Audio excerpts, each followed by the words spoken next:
सांगा नाव. एनसीपीची देखील पुढे आलेली आहे.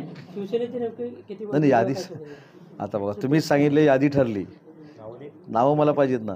मी आता ताबडतोब अभिनंदन करून टाकतो ना. ठरला किती ठरला? शिवसेनेमध्ये 2.5 वर्षांचा काही फॉर्म्युला ठरलेला आहे का किंवा काय निकष असा पण ठरलाय? साहेब, एकंदरीत दिल्लीतली जी राजकीय घडामोडी होतात, पवार साहेब अमित शहाना भेटले किंवा अजित पवार महाराष्ट्राच्या राजकारणाला काय त्याचा परिणाम होईल? मला असं वाटतं की शरद पवार साहेब हे देशाचे नेते आहेत.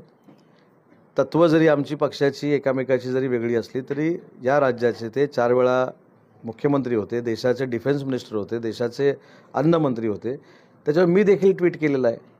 आणि जर ऑनर म्हणून अमित शहा साहेब त्यांना भेटले असतील तर त्याच्यातनं राजकीय अर्थ लावावेत असं मला काही वाटत नाही. आणि तसं असेल तर लवकर कळेल ना. अमित शहा साहेबांनी काल त्यांची भेट घेतली, त्यांचा अभ्यास बघता काल राज्यसभेमध्ये राज्यसभेच्या सभापतीने जे भाषण केलं त्याच्यामध्ये देखील शरद पवार साहेबांचा ऑनरच केलं ना. त्याच्यामुळं राष्ट्रवादी काँग्रेस पार्टी शरद पवार साहेबांची जरी असली, आम्ही एकमेकाचे तत्वाने जरी विरोधक असलो तर या महाराष्ट्राच्या जडणघडणीमध्ये शरद पवार साहेबांचं योगदान आहे. आणि अशा नेत्याच्या वाढदिवसाला काय शुभेच्छा द्यायला मला असं वाटतं की कोणाचं बंधन नाही.